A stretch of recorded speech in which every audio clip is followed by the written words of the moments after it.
Hello ladies and gentlemen, this is a short review of game number 3 between ES and FPX. This is match point. ES has shown a lot of exciting things besides their top laner that has been kind of underwhelming, and this game highlighted that once again. This game reached its climax very early on in the game because we had a huge dive in the bottom side, but first let's take a look at the draft. I want to really take a look at the priority of champions here, in what order everything was picked. So the big thing to highlight is Rumble was first picked.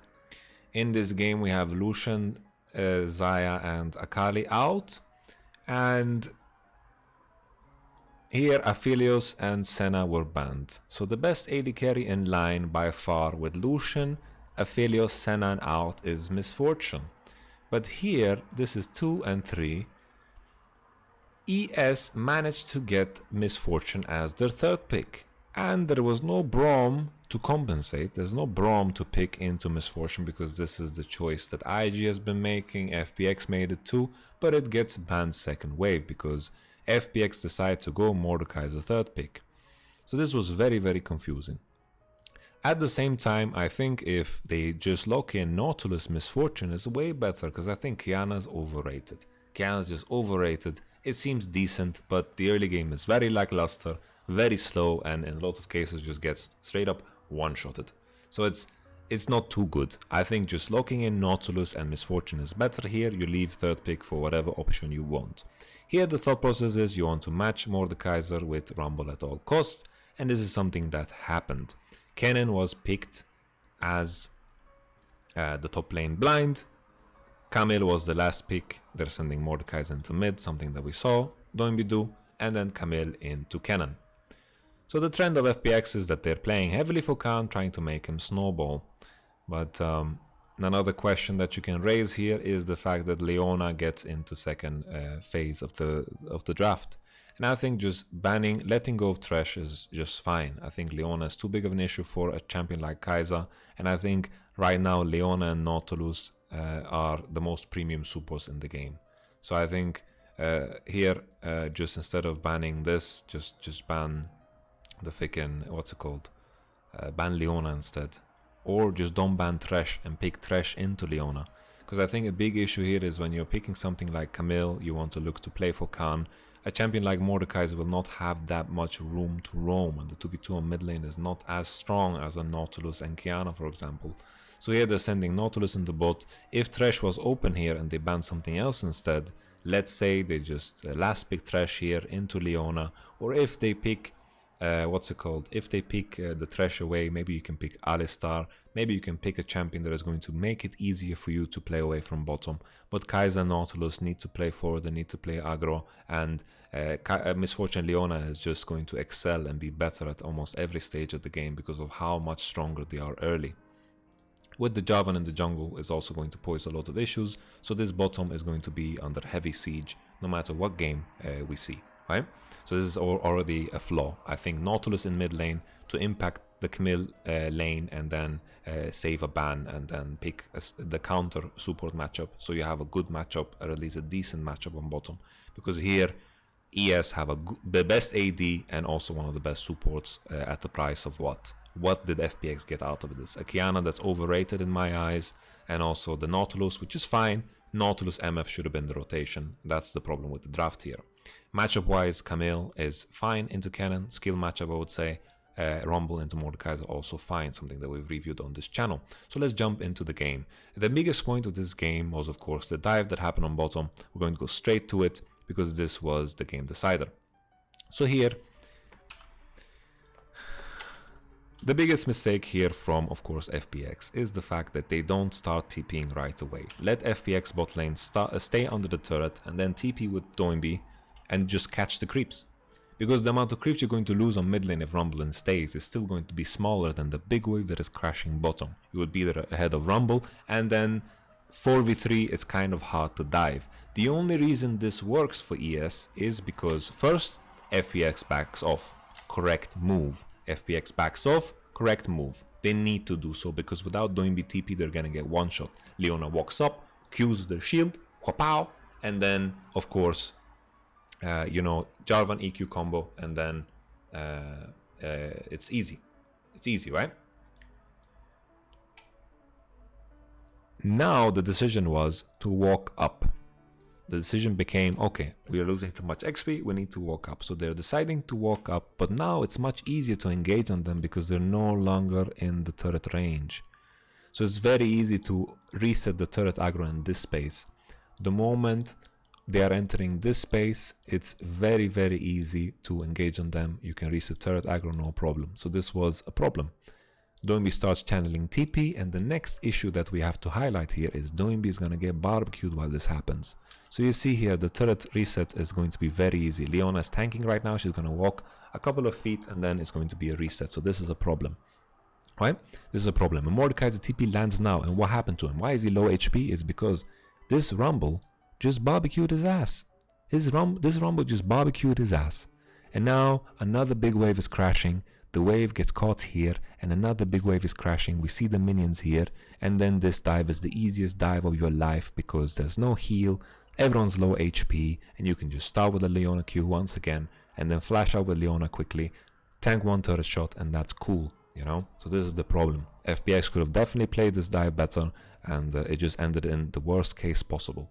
For sure, ES are going to walk away from this with some kind of advantage because of the nature of them having prio, the nature of their jungler, the nature of everything that has happened up until this point. They're going to get some advantage either through mid or bottom, but this was just beautiful on every account. And to top it off, you know, Doinb dies, no flash, Q into EQ, Jarvan gets one shot, no problem, and then Khan TPs, and it's just, you know, a disaster on all accounts. Khan also dies, he flashes, but it doesn't make a difference at all. And it's a 4-1. So in a lot of cases, you just say the game is over now. The game is finito. It is fin, the end. Boom, boom, pow. You know? The big question mark as well that you need to raise. Qiyana's jungle path, was it correct? So Qiyana was pathing... Oh my goodness. Majemi, make some noise. 2 months. Thank you so much. Back to the review. I'm trying to keep it as short as possible. The biggest question mark here is Qiyana, did she choose the right path? She chose to path into top. Is it correct? I don't think so. She's trying to set up Camille in a position where she's going to snowball faster and she can play more aggro, which she needs to do against Cannon. But here, if your bottom matchup is this weak and enemy jungle is Jarvan, you have to path on the bottom and participate in this. And this is a big problem. Very, very big problem. Next point, 15. 15. Another big issue here is... here, Doinb gets the prio, and we can see that Tian is not on time. So this game, Tian definitely was out of position very often. Doinb is trying to make something happen because he sees that his bottom is getting screwed over. So they need to dive here. Tian starts. I think the call that was made is that they, in fact, think that they can 1v2, kill him, no problem. But this becomes awfully close, and it could have ended horribly if Zhao Bai had better aim on his Q, because this is an easy Q to land on a target with no boots. Here, if he just aims his Q, like look at this. He's dead, right? He's dead if he just aims his Q, but his Q was horrendous, awful. And this is the story of the game. ES are playing with a top laner that is honestly playing quite bad. This move was still good for Mordekaiser and Camille because they need to do this. They're losing bottom tower, they need to make something happen. Luckily, Zhao Bai repairs it, he dies, very, very bad. Just a point, something to point out. They need to trade side, they need to do it as good as possible. The rest of the game is Khan getting caught many times. ES are putting in a lot of effort to put pressure onto Khan to kill him on side over and over so he can't catch up. They've identified the win condition for FPX, and that is if Khan gets ahead and can win on Snowball. They caught him 2 times, they caught him 3 times, many times, and they kept finding good engages because honestly, ES is so far ahead now. Miss Fortune is too strong, Rumble's too strong, ES are going to win split. The only liability is Cannon. Can they kill Cannon on side? Beautiful, try to do that, but ES is going to be able to take everything meanwhile. This team fight is also very important. It only becomes close because of Zhao Bai's move. He decides to TP in the Rift Herald pit when the target definitely should be Doinb here. Doinb is out of position, he ults, and then the moment here he flashes over for Jarvan, and Cannon TPs at the same time, and that is the problem. That is the problem. Sure, you could argue that there is room to make a decision where everyone collapses into here, but it's much easier to just force on the mortar that is overextended Wei plays this beautifully, and Cannon is now out of position. So this fight, although ES is super far ahead, ends up into a 1-for-1. Rumble also had no ult because he used it to burn 2 flashes just before this. And then now the continuation. Tian, potentially there is some room here to win the fight, but the issue is Wink and Cryan is just too strong.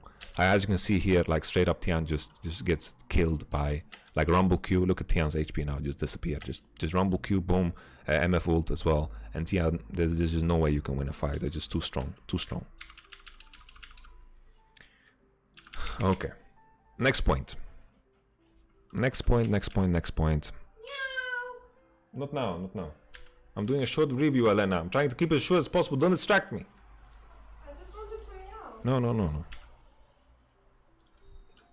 No meow. Okay, let's continue. So anyway, we had a huge fight. This is what bothered me so much about Jabai. Here, once again, he has flash and he has ult, and they just need to enter the fight. Xiaoxi had a wonderful game. Beautiful game from Xiaoxi. But here, I don't know why Jabai just doesn't flash in an ult. At any point in time, just flash in and ult this stack of 3 people. He's just saving ult for late game. He doesn't go in. He has flash. He just needs to go in and ult. He just needs to go in and do it, but he refuses to do it, and it bothers me so much, and it's the only reason this fight is awfully close. Jabai ults absolutely no one, and Javan dies for this. Quite bothersome. Very problematic. Very problematic. We continue. Mordekaiser dies. ES decides to start the Nasher, and here Khan gets caught. Obviously the game is super over, very little for FPX to do, but Khan gets caught here, and it just makes it a lot easier for ES. So Khan has no reason to walk up, they have a vision. If anything, the best way for FPX to fight this is to fight through here, because everyone can cross the wall. Everyone on this team can cross the wall. There's a flash, they can get in here very easily, no problem. They should be able to contest through here. The final thing that I want to show is how beautifully Wink played the last fight at the Nasher area. Very beautifully he played it. Boom, look at that stopwatch, wonderful. That was the only entryway, and then boom, look at that insta QSS on that stun that Tian lands. And Zhao Bai once again with a very bad ultimate, but okay, enough about Zhao Bai. Across the board, ES seem very strong. Honestly, a young team that can definitely iron out some of the efficiency and macro decisions they make, because they play very slow. But that's fine. It's better to be slow and disciplined at the beginning of a season. You have time to learn macro. They were very disciplined, didn't make any massive mistakes, especially against a team like FPX. FPX have shown that they are the ones that make mistakes eventually, and ES were very patient, which is super cool. I think Wink mechanically, one of the best AD carries that I've ever seen, honestly. Super good. Cryan also fantastic. Wei played super well. Xiaoxi also really good. And Xiao Bai is just Xiao Bai. Hopefully he can improve. Thank you so much for watching. If you want to watch the full review, you can check it out on YouTube too. Thank you so much for checking this out. Give me your feedback. Do you think it's too long? Do you think it's too good? Do you think it's bad? Tell me anything. Thank you. Peace.